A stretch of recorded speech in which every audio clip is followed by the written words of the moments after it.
Hallelujah.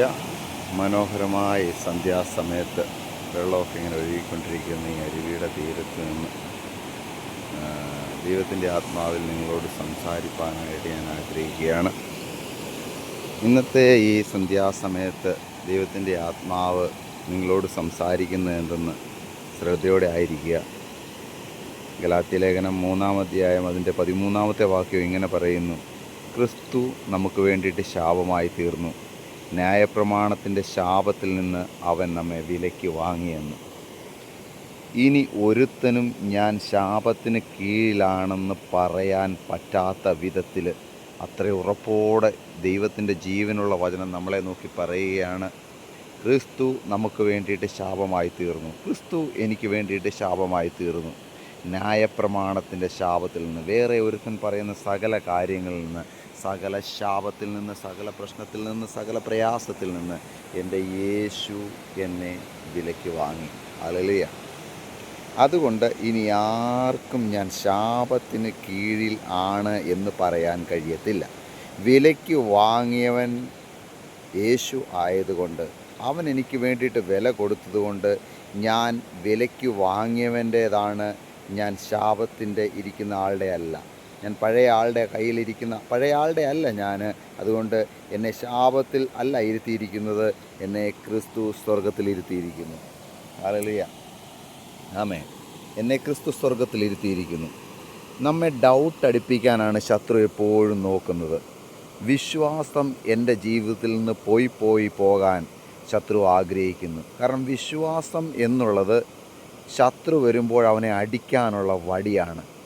എന്നാൽ നാം വിശ്വാസത്തിൽ ആരോഗ്യം ഉള്ളവർ ആയിരിക്കണമെന്ന് സ്വർഗം നമ്മളെക്കുറിച്ച് ആഗ്രഹിക്കുന്നു. വിശ്വാസത്തിൽ നാം ആരോഗ്യം ഉള്ളവരായിരിക്കണമെന്ന് സ്വർഗം നമ്മളെക്കുറിച്ച് ആഗ്രഹിക്കുന്നു. ഹല്ലേലൂയ.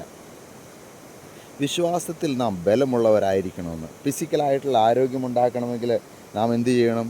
ഫിസിക്കലായിട്ടുള്ള ആരോഗ്യമുണ്ടാക്കണമെങ്കിൽ നല്ല ഭക്ഷണം, റെസ്റ്റ്, വിറ്റാമിന്, മിനറൽസ്, ഇടയ്ക്കിടയ്ക്ക് മെഡിക്കൽ ചെക്കപ്പ്, ഇങ്ങനെ പല കാര്യങ്ങൾ ചെയ്യുമ്പോൾ നാം ഫിസിക്കലായിട്ട് ആരോഗ്യം ഉള്ളവരായിട്ട് തീരും. ആമേൻ.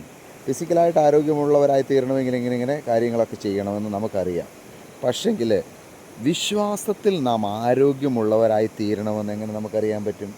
വിശ്വാസത്തിൽ നാം ആരോഗ്യമുള്ളവരായി തീരണമെന്ന് ദൈവത്തിൻ്റെ ആത്മാവ്, സകലത്തിനും ഉത്തരം ദൈവത്തിൻ്റെ പരിശുദ്ധാത്മാവിൻ്റെ ജീവനുള്ള വചനത്തിലുണ്ട്. തീത്തോസിന് എഴുതിയ ലേഖനം 2-ാം അധ്യായം അതിൻ്റെ 2-ാമത്തെ വാക്യം: വിശ്വാസത്തിലും സ്നേഹത്തിലും സഹിഷ്ണുതയിലും ആരോഗ്യം ഉള്ളവരായിരിക്കുക.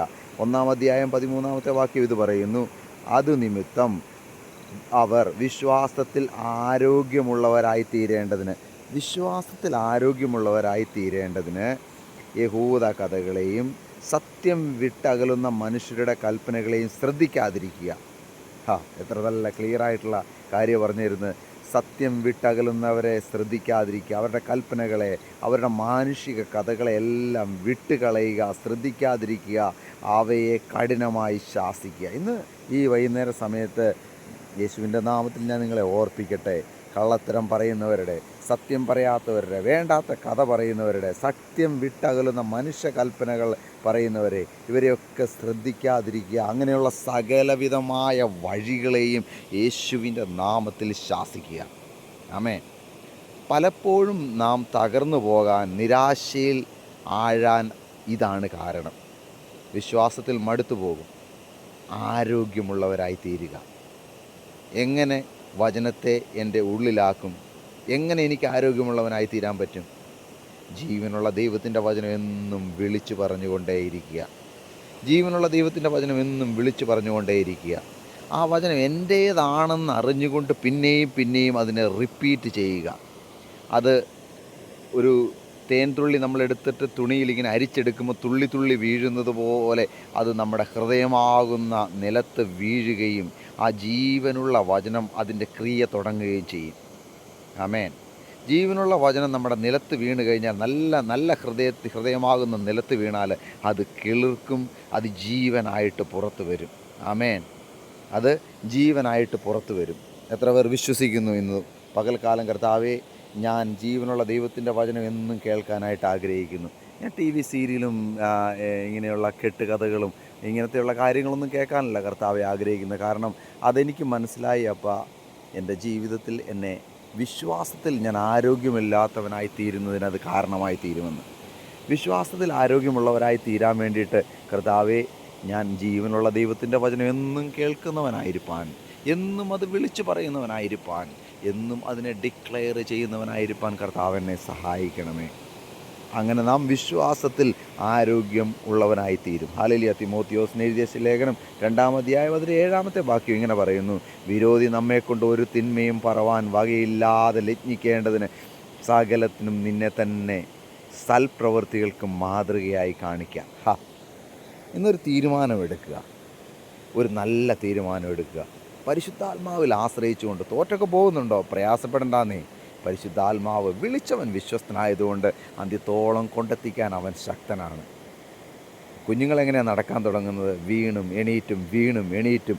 ഒരു ദിവസം അവൻ ഓടും, പിന്നെ അടുത്ത ദിവസം അവൻ കുറച്ച് നാൾ കഴിയുമ്പോൾ സ്കൂളിൽ പോകും, മാരത്തോണിൽ ചേരും, അവൻ സ്പ്രിൻറ്റിനകത്ത് ചേരും, അവൻ നമ്പർ 1 ആയിട്ട് മെഡലും കൊണ്ടുവരും. ഒറ്റ ദിവസം കൊണ്ട് സംഭവിക്കുന്നതല്ല വിശ്വാസത്തിൽ നടക്കുക എന്നുള്ളതും. ഫിസിക്കലായിട്ടൊരു കുഞ്ഞ് നടക്കുന്നത് പോലെ തന്നെ ഓരോ ദിവസവും അവനെ തന്നെ മാതൃകയാക്കിക്കൊണ്ട്, അടുത്ത പ്രാവശ്യം ഞാൻ അവനെ തോൽപ്പിക്കും, അടുത്ത പ്രാവശ്യം ഞാൻ അവനെ ജയിക്കുമെന്ന് പറഞ്ഞുകൊണ്ട് ആ കുഞ്ഞ് മെഡൽ മേടിക്കുന്നത് പോലെ തന്നെ വിശ്വാസ ജീവിതത്തിൽ നല്ല തീരുമാനമെടുക്കുമ്പോൾ പരിശുദ്ധാത്മാവ് നമ്മളെ സഹായിക്കും. പിശാചിനെ കൊണ്ട് ഒരു വിരോധവും പറയാൻ പറ്റത്തില്ലാത്ത വിധത്തിൽ ഞാൻ എന്നെ തന്നെ മാതൃകയാക്കാൻ പോകുന്നു, അത് ഞാൻ കാണിക്കും, ദൈവം എന്നെ സഹായിക്കും എന്ന് പറഞ്ഞുകൊണ്ട് മുൻപോട്ട് പോകുമ്പോൾ തോറ്റുപോവുകയല്ല ചെയ്യുന്നത്. ഓരോ ദിവസവും വിശ്വാസത്തിൽ ബലപ്പെടുകയും ഓരോ ദിവസവും വർദ്ധിച്ചു വരികയും ചെയ്യും. നാം എത്രത്തോളം വചനം കേൾക്കുന്നതിൽ നിന്ന്, വചനം പറയുന്നതിൽ നിന്ന്, വചനം വായിക്കുന്നതിൽ നിന്ന് അകന്നു പോകുന്നോ അത്രത്തോളം നാം വിശ്വാസത്തിൽ ക്ഷീണിച്ചു പോകും, ആരോഗ്യമില്ലാത്തവരായിട്ട് തീരും. നാം എത്രത്തോളം ഭക്ഷണമൊന്നും കഴിക്കാതെ, ടൈമിലായിട്ട് ഉറങ്ങാതെ, അല്ലെങ്കിൽ ടൈമിൽ ഡിസിപ്ലിനായിട്ടില്ലാത്തൊരു ജീവിതം നയിക്കുകയാണെങ്കിൽ പല രോഗങ്ങൾക്കും പല പ്രശ്നങ്ങൾക്കും നിരാശയ്ക്കൊക്കെ കാരണമായി തീരുന്നത് പോലെ തന്നെ വിശ്വാസ ജീവിതത്തിലും നാം അനുദിനം ആ വചനം ധ്യാനിച്ചു കൊണ്ടേ ഇരിക്കുമ്പോൾ, അനുദിനം അവനെ തന്നെ നോക്കിക്കൊണ്ടിരിക്കുമ്പോൾ, അനുദിനം അവനെ തന്നെ മാതൃകയാക്കിക്കൊണ്ടിരിക്കുമ്പോൾ നമ്മുടെ ഉള്ളിൽ നാം പോലും അറിയാതെ വിശ്വാസത്തിൻ്റെ തിരയിളക്കം, ഈ നദി ഒഴുകുന്നത് പോലെ വിശ്വാസത്തിൻ്റെ ബലം വർദ്ധിച്ച് വരും. നമ്മുടെ ഉള്ളിൽ നിന്ന് ജീവൻ്റെ വാക്കുകൾ പുറത്തു വരാൻ തുടങ്ങും. ഹല്ലേലൂയ. എബ്രായ ലേഖനം 12-ാം അധ്യായം അതിൻ്റെ 2-ാമത്തെ വാക്യം എന്താ നമ്മളെ നോക്കി പറയുന്നത്? വിശ്വാസത്തിൻ്റെ നായകനും, അതെ നമുക്ക് വിശ്വാസത്തിൻ്റെ ഒരു നായകനുണ്ട്, വിശ്വാസത്തിൽ ആരോഗ്യമുള്ളൊരു നായകനുണ്ട്. പൂർത്തി വരുത്തുന്നവനായ യേശുവിനെ നോക്കുക. പൂർത്തി വരുത്തിയ ഒരു കർത്താവ് നമ്മുടെ കൂട്ടത്തിലുണ്ട്, പൂർത്തി വരുത്താൻ സഹായിക്കുന്നൊരു യേശു നമ്മുടെ കൂട്ടത്തിലുണ്ട്. യേശുവിനെ തന്നെ നോക്കുക. തൻ്റെ മുമ്പിൽ വെച്ചിരിക്കുന്ന സന്തോഷമോർത്ത് അവൻ അപമാനം അലക്ഷ്യമാക്കി ക്രൂശിനെ സഹിക്കുകയും ദൈവസിംഹാസനത്തിൻ്റെ വലതുഭാഗത്തിരിക്കുകയും ചെയ്തു. ക്ഷീണിച്ചു പോകരുത്, മടുത്തു പോകരുത്. പാപികളാൽ തനിക്ക് നേരിട്ട ഇങ്ങനെയുള്ള വിരോധം സഹിച്ചവനെ ധ്യാനിച്ചു കൊള്ളുവിൻ. അവൻ അടികൊണ്ടത്, അവൻ സഹിച്ചത്, അവൻ ഓടിയത്, അവൻ അധ്വാനിച്ചത്, അവൻ പറഞ്ഞത്, അവൻ വീണത്, അവൻ തകർന്നത്, മുൾമുടി അടിയേറ്റത്, ഇങ്ങനെ ഓർത്ത് ധ്യാനിക്കുക. അവനിപ്പോൾ സിംഹാസനത്തിലിരുന്ന് വാഴുന്നത് പോലെ ഒരു ദിവസം ഞാനും വാഴുമെന്ന് വിശ്വാസത്താൽ ഡിക്ലെയർ ചെയ്യുക. വിശ്വാസത്തിൽ ആരോഗ്യമുള്ളവരായി തീരുക. എൻ്റെ യേശുവിനെയാണ് ഞാൻ നോക്കുന്നത്. അതുകൊണ്ട് ഭാരത്തിന് എൻ്റെ മേൽ സ്ഥാനമില്ല, പാപത്തിന് എൻ്റെ മേൽ സ്ഥാനമില്ല. ക്രിസ്തുയേശുവിൽ ഞാൻ ജയാളിയാണ്. സാക്ഷികളുടെ ഒരു സമൂഹം എൻ്റെ ചുറ്റിലും ഉണ്ട്. ഞാൻ ഇത് പറഞ്ഞുകൊണ്ടിരുന്നപ്പോൾ എനിക്ക് ക്രിക്കറ്റ് സ്റ്റേഡിയത്തെയാണ് ഓർമ്മ വന്നത്. എല്ലാ വിക്കറ്റും പോയി നിൽക്കുകയായിരിക്കാം, നീ അവസാനത്തെ വിക്കറ്റായിരിക്കാം, നിൻ്റെ കുടുംബത്തിൽ എല്ലാം തീർന്നു പോയിരിക്കാം, തകർന്ന് തരിപ്പണമായിരിക്കാം. ഇപ്പം നീ എന്നെ കേട്ടുകൊണ്ടിരിക്കുന്നത് പുറത്തു വരത്തില്ല എന്ന വിചാരത്തിലായിരിക്കാം, ഒരു ചാൻസും ഇല്ലായിരിക്കാം. നീ തളരരുത്, നീ മുൻപിലോട്ട് നോക്കുക, നീ ബാറ്റ് ചെയ്തുകൊണ്ടേയിരിക്കുക, സ്റ്റേ, അവിടെ തന്നെ നിൽക്കുക. അവരും ഇവരും പറയുന്നത് കേൾക്കണ്ട. ആ കൊച്ച് തന്നെ കിടന്ന് തുഴയുക, അയ്യോ മിക്കവാറും ഇടയ്ക്ക് തീർന്നു പോകും, അവരോട് പോയി പണി നോക്കാൻ പറ. നോ, നീ മുൻപോട്ട് നോക്കുക. നീ പോലും അറിയാതെ നിൻ്റെ റൺ റേറ്റ് കൂടാൻ തുടങ്ങും. ഇനി ഒരിക്കലും പുറത്തു വരത്തില്ല എന്ന് പറഞ്ഞയിടത്ത് ദൈവം നിന്നെ സഹായിച്ച് ധൈര്യം തന്ന് ബലം തന്ന് നിന്നെ ഒരു അത്ഭുതമാക്കി, ശത്രുവിൻ്റെ മേശ തകർക്കുന്നവനാക്കി, ബൗണ്ടറികൾ പൊളിക്കുന്നവനാക്കി, ഒരു ഹിസ്റ്ററി മേക്കറാക്കി, ഒരു ട്രെൻഡ് സെറ്ററാക്കി. ഓ യെസ്, നീ ജയിക്കുമടാ കുഞ്ഞെ, നീ ജയിക്കും, നീ ജയിക്കും സഹോദര സഹോദരി, നീ ജയിക്കും, നീ തോറ്റു പോകത്തില്ല. സകല കാര്യങ്ങളും നടത്തുന്നൊരു ദൈവമുണ്ടെന്ന് നീ തെളിയിക്കും. നിന്നെ വെച്ചവൻ തെളിയിക്കുമടാ. നീ പുറത്തു വരും. ജയിച്ച യേശു നിൻ്റെ കൂടെയുണ്ട്. തോറ്റുപോയി എന്ന് പറഞ്ഞ സ്ഥലത്ത്, തോറ്റുപോയി എന്ന് പറഞ്ഞ ഇടത്ത്, തകർന്നു എന്ന് പറഞ്ഞ കുടുംബത്തിൽ നിന്നെ തലയാക്കി ഒരു മധുര പ്രതികാരം ചെയ്യിക്കുന്ന ദൈവത്തെ നീ ടേസ്റ്റ് ചെയ്യാൻ പോയ യേശുവിൻ്റെ നാമത്തിൽ. യെസ്, ഞാൻ വീണ്ടും പറയട്ടെ, തോറ്റുപോയ കുടുംബത്തിൽ, തകർന്നു പോയി എന്ന് പറഞ്ഞ കുടുംബത്തിൽ ലാസ്റ്റ് കണ്ണിയായിരിക്കുന്ന ആരെങ്കിലും എന്നെ കേൾക്കുന്നുണ്ടെങ്കിൽ നിന്നെ അവൻ വാലല്ല തലയാക്കി ഒരു മധുര പ്രതികാരം ചെയ്യിക്കുന്ന ദൈവത്തിൻ്റെ ചില പ്രവർത്തികൾ നീ കാണാൻ പോവാ. നീ തോറ്റു പോകത്തില്ല. നിൻ്റെ തലയിലോട്ട് കൈയെടുത്ത് വെച്ചിട്ട് പറ, ഞാൻ തോറ്റു പോകത്തില്ല, ഞാൻ പുറത്ത് വരും യേശുവിൻ്റെ നാമത്തിൽ, ഞാൻ പുറത്ത് വരും യേശുവിൻ്റെ നാമത്തിൽ. ധൈര്യത്തോടെ പറഞ്ഞാട്ടെ, ഞാൻ ജയിക്കും. എനിക്ക് മനസ്സില്ല തോക്കാൻ. ലാസ്റ്റ് വിക്കറ്റുകാരൻ ഒരിക്കലും പ്രതീക്ഷിക്കാത്ത ഇടത്ത്, തോൽവിയുടെ ആ ടേസ്റ്റ് അടിക്കുന്ന ഇടത്ത്, ഇനി തീർന്നു എന്ന് പറഞ്ഞ ഇടത്ത് ഡബിൾ സെഞ്ചുറി അടിക്കുന്നത് പോലെ ദൈവം നിന്നെ സകല ഇടങ്ങളിലും മാനിക്കാൻ പോവുകയാണ്. നീ പുറത്ത് വരാൻ പോവുക യേശുവിൻ്റെ നാമത്തിൽ. നീ ചില ഗ്യാലറികളെ ഇളക്കി മറിക്കും. പൊങ്ങത്തില്ല, പുറത്ത് വരത്തില്ല എന്ന് പറഞ്ഞ ഇടത്ത് സകലതിനെയും കൊണ്ട് നീ കൈയടിപ്പിക്കും. നിൻ്റെ ചുറ്റും ആത്മമണ്ഡലത്തിൽ സാക്ഷികളുടെ ഒരു സമൂഹം കൈയടിക്കുന്നത് നീ കാണുക, ആത്മാവിൽ കാണുക. തീയുടെ ബലം കെടുത്തിയ ചിലർ അവിടെ ഇരുന്ന് കൈയടിക്കുന്നു. രാജ്യങ്ങളെ പിടിച്ച ചിലർ അവിടെ ഇരുന്ന് കൈയടിക്കുന്നു.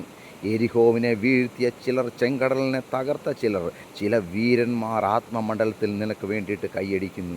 നീ ജയിക്കും, നീ പുറത്ത് വരും. കാരണം ഒരു ജയാളിയായ യേശു നിൻ്റെ കൂട്ടത്തിലുണ്ട്. അവൻ നിന്നെ തോറ്റുപോകാൻ സമ്മതിക്കത്തില്ല, അവൻ നിന്നെ താണുപോകാൻ സമ്മതിക്കത്തില്ല. അവൻ നീ കരയുന്നതല്ല ഇഷ്ടം, അവൻ നീ ജയിക്കുന്നതത്ര ഇഷ്ടം. നീ ഒരു അത്ഭുതമായി തീരും. കർത്താവ് നിന്നെ സഹായിക്കും. നീ പുറത്ത് വരും യേശുവിൻ്റെ നാമത്തിൽ. നീ ഒരു അത്ഭുതമായി തീരും. ദൈവം നിങ്ങളെ അനുഗ്രഹിക്കട്ടെ. ഞാൻ നിങ്ങൾക്ക് വേണ്ടിയിട്ട് പ്രാർത്ഥിക്കട്ടെ. സ്വർഗീയ പിതാവേ, ഈ പറഞ്ഞ ദൈവവചനം ഇവരുടെ ജീവിതത്തിൽ അനുഗ്രഹമായി തീരട്ടെ, ഇവരുടെ അത്ഭുതമായി മാറട്ടെ. സകല പരാജയങ്ങളും യേശുവിൻ്റെ നാമത്തിൽ പൊളിഞ്ഞു പോകട്ടെ. കർത്താവ് അത്ഭുതമാക്കി തീർക്കണമേ. ഈ വചനം ജീവനായിട്ട് ഇവരുടെ മേൽ വെളിപ്പെടട്ടെ. യേശുവിൻ നാമത്തിൽ തന്നെ ആമേൻ.